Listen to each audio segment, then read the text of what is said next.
that doing it the other way was a new experience. It hurt me to the core, to my very soul and heart. But you know what, darling? My father-in-law, a man with a lot of experience, was very careful, and the worst part is that I ended up liking it so much that I wanted more and more. How did I get here?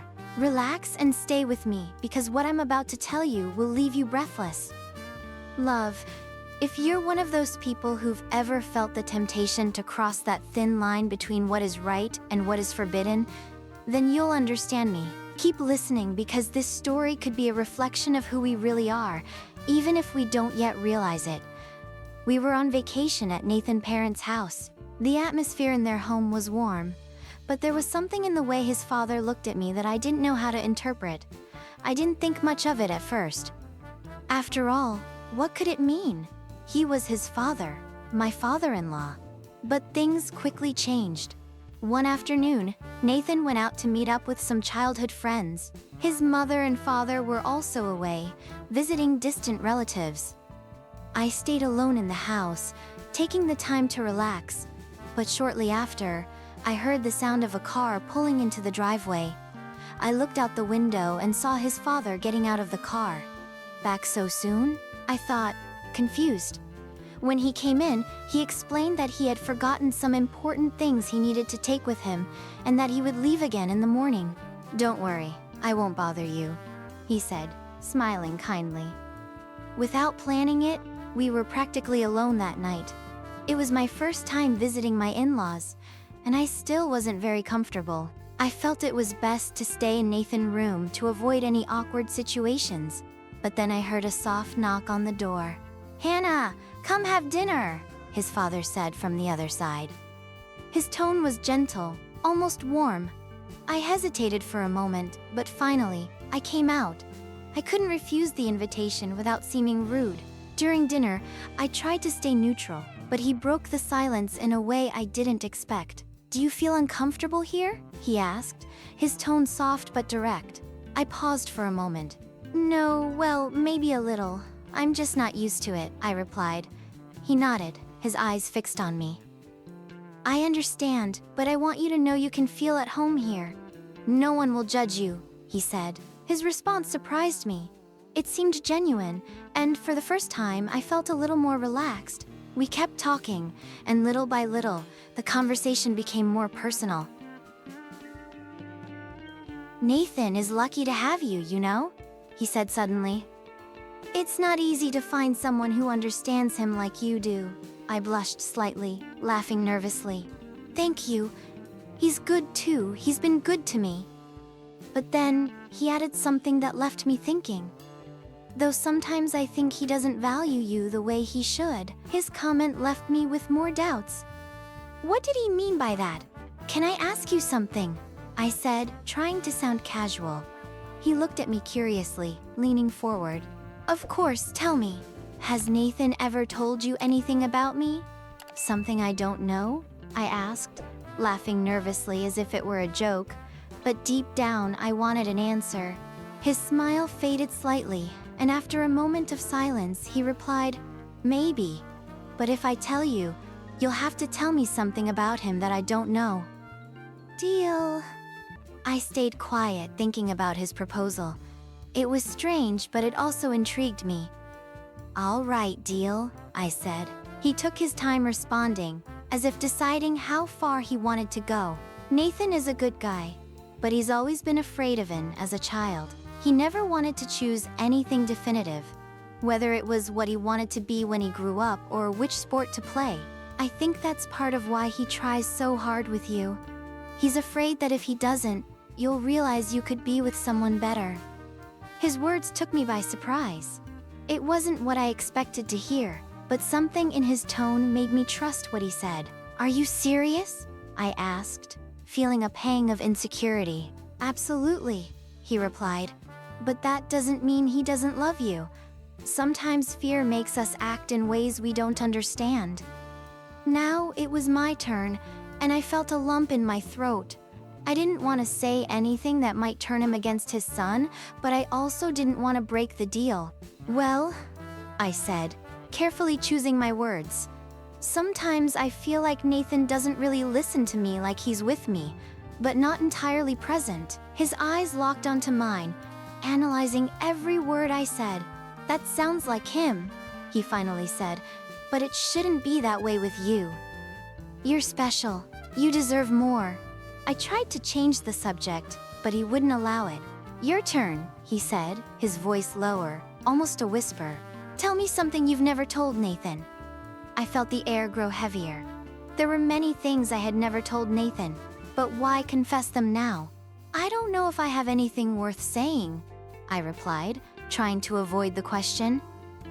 We all have something, he insisted, leaning toward me. His proximity made me feel a mix of nervousness and something else, something I didn't want to admit. All right, I finally said. Sometimes I feel like Nathan is still a child. As soon as I said it, I regretted it. I didn't know why I had said that, but his eyes gleamed with something I couldn't identify. I think I've shared enough truths for today, I said nervously. If we keep going, you're going to get all my secrets out of me. And would that be so bad? He responded, joking to ease the tension. Then he leaned forward, resting his elbows on the table. Let's make this more interesting. If you don't want to say a truth, you'll have to do something in return. And to make it fair, I'll do the same. Something like what? I asked, curious. A dare whatever the other person decides, he said. But don't worry, I'm not that cruel. His proposal shocked me. I played this game with my friends when I was a child. If we didn't tell the truth, we had to take a punishment, but they were innocent dares. I didn't want to sound rude, but it was my father-in-law, so I decided to accept nervously. The first question was his. Have you ever wanted to leave San Nathan? He asked. I froze in silence. I knew I shouldn't answer that, but I also didn't want to do something humiliating. Pass, I said, trying to keep the tone light. He smiled triumphantly. Then, you'll have to complete a dare or give me 100 pesos. I took a bill out of my wallet and placed it on the table, laughing nervously. Here you go, happy now? I asked. It's a start, he replied as he put the bill into his pocket with a smile that made me feel a strange mix of embarrassment and excitement. On my turn, I tried to shift the topic to something safer. What's the craziest thing you've done for someone you loved? He thought for a moment before answering. Once, I left my job to move in with someone. I thought she was worth it, but I was wrong. His answer surprised me, but I didn't want to press further. Then it was his turn again. Have you ever felt attracted to someone you shouldn't? My heart stopped. I knew it was a dangerous question, but I couldn't dodge it without raising suspicion. Pass, I said quickly. All right, he replied with a smile. But this time, no money. Do something that convinces me you're braver than I am. Like what? I asked nervously, laughing. He looked at me intently before standing up and stepping closer.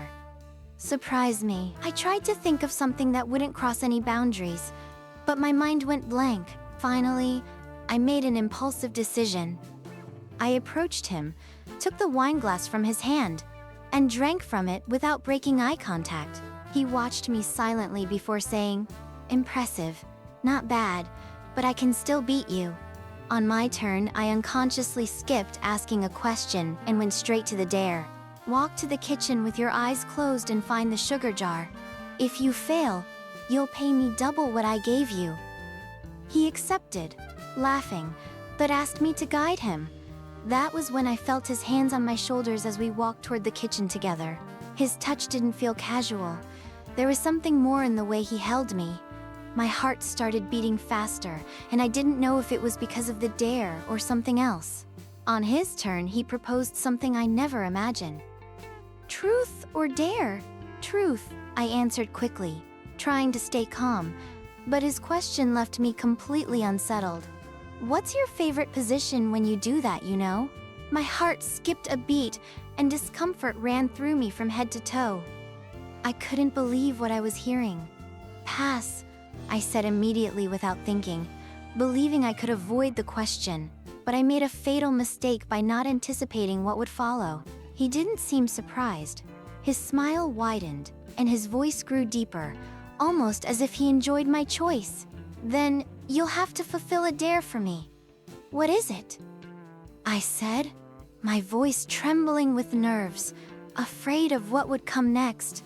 He leaned toward me, his eyes fixed on mine as he replied with unnerving calm. "Since you wouldn't tell me, you'll have to simulate that position with me or pay me double what you gave me." Very clever, he was using my own game against me. My mind froze for a moment, and everything around me seemed to disappear. Simulate? Am I really hearing this? I froze, speechless, fear and confusion fighting for control. I didn't want to continue the game, but at the same time, I didn't know how to get out without causing a conflict. I decided to end it, to step away from such a dangerous game. However, something happened. He pulled 500 pesos out of his wallet and placed them on the table with unsettling calm. "If you do it, I'll pay this time," he said softly but with undeniable authority. My mind wrestled between right and wrong. It was 500 pesos, and I only had to simulate it. In the end, something inside me pushed me to accept the dare. The decision was made, though not without a huge rush of adrenaline. I stood up with trembling hands and walked toward him slowly, knowing there was no turning back. I sat on top of him, avoiding his gaze. My body was tense. "I have two favorite positions," I said, my voice barely audible. "This is one of them," I continued, regretting saying it, but my words were already out, and I was trapped in this game. Suddenly, when I tried to avoid his gaze, he held my hands, and our eyes met. It was a fleeting moment, but in that brief eye contact, I felt everything shift. The tension was palpable, and my heart pounded in my chest.